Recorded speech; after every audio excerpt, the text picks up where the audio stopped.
अली जीना भारत के एक ऐसा नाम जिसे शायद ही कोई भारतीय जो होगा जो उन्हें अच्छे निगाह से या अच्छे विचारों से उनको जानता होगा। उन्हें भारत के तमाम लोग उन्हें एक नकारात्मक छवि के रूप में यानी भारत और पाकिस्तान के बंटवारे का जिम्मेदार आदमी मानते हैं। लेकिन हम आज उस पर नहीं बात करने वाले हैं। आज बात करने वाले हैं जो जिन्ना के मृत्यु के ठीक 60 दिन पहले ऐसे क्या घटनाएं घटी थी कि लोग उनकी मृत्यु को साजिश कहते हैं। कुछ लोग उनकी मृत्यु को एक साधारण बीमारी बताते हैं। खैर, इसके बारे में जो पर्दे अभी तक दबे हुए हैं उसके बारे में हम बात करते हैं। पहली बात उनके थोड़ी जीवनी के बारे में जान ले। मोहम्मद अली जिन्ना के दादाजी जो प्रेमजी ठक्कर नाम था उनका, एक हिंदू थे और बाद में वो लोग मुसलमान बन गए थे। और जिन्ना एक शिया मुसलमान थे।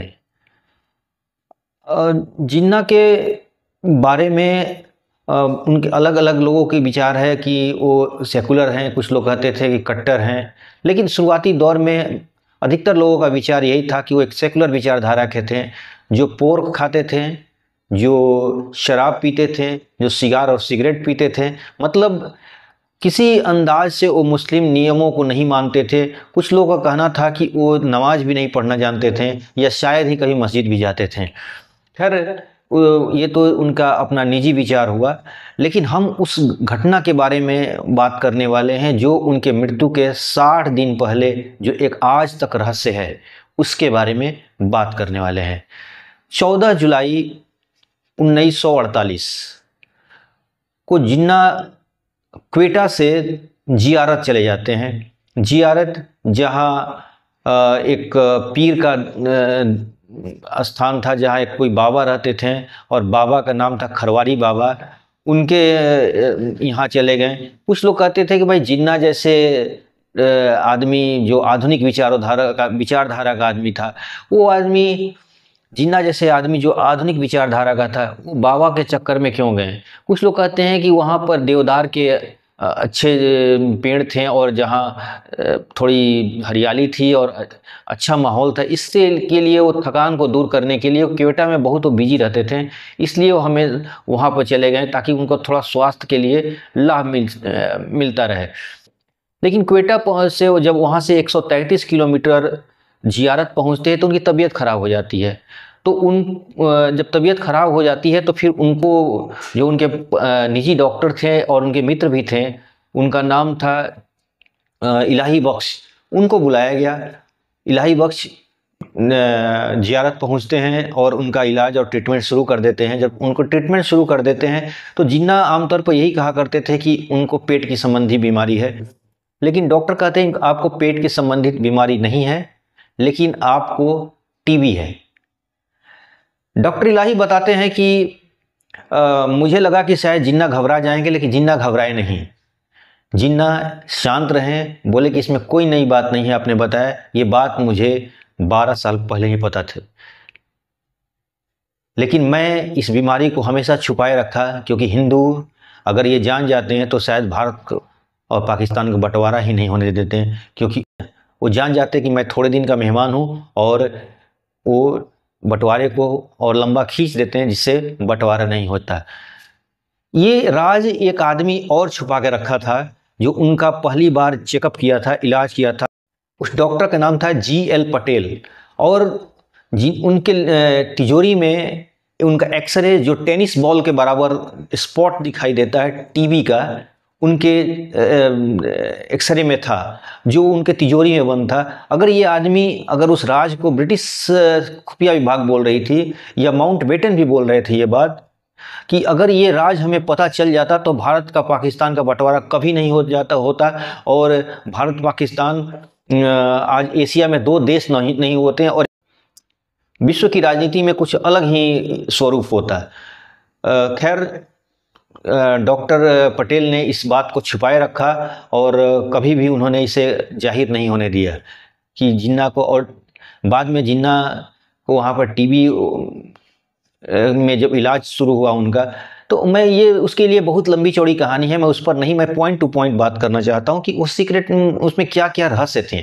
रहस्य ये थी कि जिन्ना की एक बार तबीयत और ज़्यादा ख़राब हो जाती है तो उन्हें एम्बुलेंस से लेकर क्वेटा मतलब एम्बुलेंस से ले जाया जाता है, और रास्ते में एम्बुलेंस का कुछ लोग कहते हैं इंजन खराब हो गया था, कुछ लोग कहते हैं इसमें पेट्रोल नहीं था, जो भी है एम्बुलेंस करीब 2 घंटे तक फंसी रह गई। लोग कहते हैं कि जिन्ना इतने बड़े आदमी थे और उनके लिए एक दूसरा एम्बुलेंस का इंतजाम नहीं हो पाया, ये बड़ी आश्चर्य की बात है।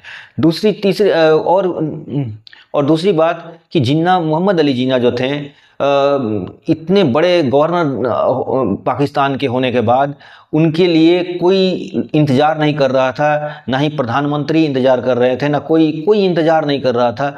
जैसे लग रहा था, यहाँ तक कि फ्रांस में उसी समय जो फ्रांस का दूतावास था उसमें कॉकटेल पार्टी चल रही थी, और जिसमें पाकिस्तान के बड़े बड़े ये मुस्लिम लीग के जो नेता थे उसमें पार्टी कर रहे थे।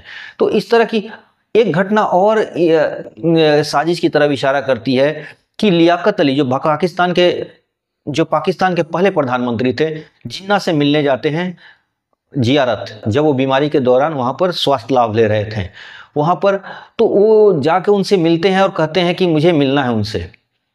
जब उनसे मिलते हैं तो डॉक्टर इलाही जो उनका इलाज कर रहे थे वो बता रहे थे कि जब वो बाहर निकले तो जिन्ना बहुत परेशान थे, और परेशान थे तो लेकिन मैंने ये नहीं पूछा कि आप परेशान क्यों हैं, क्योंकि लेकिन उनकी बातों से लगा कि वो बहुत ज़्यादा परेशान है। बाद में वो दवाई भी लेना बंद कर दिया। तो मुझे लगा कि इन दोनों के बीच में कुछ ऐसी बातें हुई हैं जो जिन्ना को बहुत ज़्यादा ही दुखी कर दी हैं। खैर, ये डॉक्टर इलाही की अपनी राय थी, अपनी विचार थी। अगर दूसरी तरफ अगर इशारा किया जाए तो फातिमा अली जो उनकी बहन थी, फातिमा अली जिन्ना, जो जिन्ना के मृत्यु के साथ पूरा मतलब मृत्यु के अंतिम 60 दिनों तक उन्होंने जीवन बिताया था उनके साथ। उन्होंने अपनी किताब माय ब्रदर में लिखा है कि मेरा भाई जो अंतिम समय में बहुत परेशान रहने लगे थे। और पहली बात मैं बता दूं एक चीज़ कि माय ब्रदर जो किताब छपी थी उसे प्रिंट नहीं करने दिया गया था बहुत दिनों तक। बाद में उसे प्रिंट किया गया, और उसके बहुत सारे पैराग्राफ को हटाने के बाद। एक पॉइंट यहाँ पर भी है। तो इस तरह वहाँ पर ये पता लगता है कि कहीं ना कहीं उसमें साजिश था। जो फातिमा खुद कहती है कि मुझे आश्चर्य होता है कि मेरे भाई की गाड़ी का एम्बुलेंस मतलब ले जाते समय एम्बुलेंस खराब कैसे हो गया। ये भी मुझे इस पर मतलब संदेह है। उन्होंने इस तरह की बातें अपनी किताब में लिखी हैं। खैर, यहाँ तक बातें। खैर, एक बात और बता रहा हूँ कि जिन्ना के को हमेशा से वो सेकुलर विचारधारा के थे। उनका अंतिम जो भाषण था, जो उन्होंने बोला था कि पाकिस्तान एक ऐसा देश बनेगा जहाँ सभी धर्मों के लिए जगह होगा, जहाँ पर सभी लोग चैन से रह सकते हैं, सभी अपने पूजा स्थलों में जा सकते हैं। ये जो भाषण था इससे पूरे पाकिस्तान को हिला कर रख दिया, और पूरे जो मुस्लिम लीग के लीडर थे परेशान हो गए, दे दिया।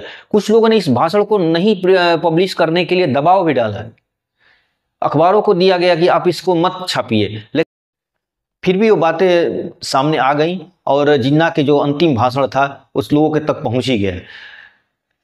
एक घटना और है जिन्ना के बारे में कि जैसे मैंने बताया पहले कि जिन्ना पोर्क खाते थे, शराब पीते थे और सिगार और सिगरेट भी पीते थे, लेकिन पाकिस्तान की जो अथॉरिटी थी इस हमेशा से इसको छिपाई रखी, उसे जाहिर नहीं होने, उसे बदलने की कोशिश की, ना ऐसा नहीं है, गलत बात है। और ये बात एक इंग्लैंड में उनकी रह रही बेटी, जिनको दीना वाडिया, जो बाद में दीना मोहम्मद अली के नाम से जाना जाता था, जिन्होंने एक पारसी से शादी की थी, इंडियन पारसी से शादी की थी, खुद उनकी माँ भी पारसी ही थी। तो उनको जियाउल हक जो वहाँ के राष्ट्रपति हुआ करते थे, तो उन्होंने एक बार उनको धमकाया था कि आप इस बात को इनकार कर दीजिए मीडिया के सामने कि मेरे फादर कभी भी पोर्क नहीं खाते थे, शराब नहीं पीते थे, ये बात इनकार कर दीजिए, ताकि उनकी छवि एक मुस्लिम वाली बनाई जा सके। क्योंकि उनके बारे में ऐसा कहा जाता था कि वो शराब भी पीते थे, पोर्क भी खाते थे और खाते थे और नमाज भी नहीं पढ़ते थे। तो ऐसे में एक पाकिस्तान का निर्माण जो मुस्लिम धर्म के आधार पे हुआ था, और उसका जो कायदे आजम ही है, अगर वो मुस्लिम धर्म के बहुत सारे तौर तरीकों को नहीं मानता है तो दुनिया कैसे मानेगी कि आप एक इस्लामिक कंट्री हैं। तो इसलिए उनके बहुत सारे चीज़ों को, जो उनके बारे में जो निजी चीज़ें थी, उनको बदलने की कोशिश की गई, तो उनको दबाव डाला गया, धमकी दी गई, लेकिन उन्होंने इस बात, धमकी में उनके प्रभाव में नहीं आई और उन्होंने इस बात को कभी खारिज नहीं किया कि मेरे पिता पोर्क नहीं खाते थे। तो ये बातें थी। और मोहम्मद अली जिन्ना के जो 60 दिनों का, जो अंतिम 60 दिनों के बारे में जो साजिश की बातें की जा रही थी कि जो उनकी मृत्यु एक साजिश थी, इसके बारे में कोई कंफर्मेशन नहीं है। मैं किसी दावे के साथ नहीं कह रहा हूं कि ये बातें सही हैं कि जिन्ना की मृत्यु के पीछे कोई साजिश थी। ये तो तय था कि जिन्ना बीमार रहते थे, उन्हें टीबी हो गया था और टीबी होने की वजह से, लेकिन कुछ किताबों से निकल के ऐसी बातें थोड़ी थोड़ी निकलती हैं, इसलिए इस मामले को थोड़ा क्वेश्चन मार्क लग जाता है। फातिमा खुद कह रही हैं, लियाकत अली जब मिलने आए थे मेरे भाई से, तो वो जब मिल के जब बाहर चले गए तो मेरे भाई ने बोला कि तुम जाओ और उनके साथ खाना खा लो। तो मैंने बोला कि नहीं, मैं आप ही के साथ यहीं पे खाना खा लूँगी। तो बोला कि नहीं, लियाकत हमारा मेहमान है और आप मेहमान के साथ जाकर खाना खाओ। मैं उस समय रो रही थी, लेकिन जब मैं लियाकत के पास पहुंची तो लियाकत अली जो थे वो चुटकुले सुना रहे थे, हंसी मजाक कर रहे थे। उन्हें बिल्कुल नहीं लग रहा था कि कायदे आजम के बीमारी में वो मिलने के लिए आए थे या कुछ और। तो इससे ये जो उनके बातें जो लिखी गई हैं किताब में, माय ब्रदर में, तो ये सब छोटी छोटी कोट्स जो हैं, किताब के छोटे छोटे पॉइंट्स जो हैं, इस बात की इशारा करने लगती हैं कि पाकिस्तान के लोग जो थे, पाकिस्तान की जो पूरी अथॉरिटीज थी, जो नहीं चाहती थी कि जिन्ना अब ज़्यादा दिन तक जिंदा रहें। वो जिन्ना की मृत्यु के लिए सब लोग कामना करने, क्योंकि फातिमा ये भी लिखती हैं कि लियाकत इसलिए मिलने के आया था और देखना चाहता था कि मैं कितना बीमार हूं।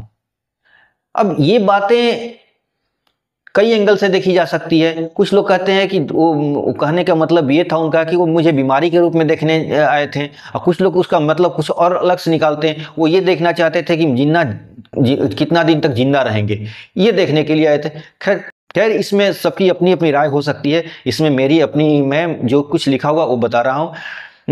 जिन्ना के बारे में एक और बातें दिलचस्प बताई जाती है कि फातिमा जो अपनी किताब माय ब्रदर्स में लिखी थी कि मेरे भाई जो अक्सर उससे लोग मिलने आते थे जो, और जो इलाही बख्श जो थे, वो भी इलाही बख्श के जो बेटे थे हुमायूं बख्श, उन्होंने लिखा था कि एक समय ऐसा था कि लियाकत अली अचानक मिलने के लिए उनसे आ गए और मेरे पिता को बाहर करा दिया गया कि आप बाहर बैठिए, कुछ ज़रूरी सियासी बातें करनी है।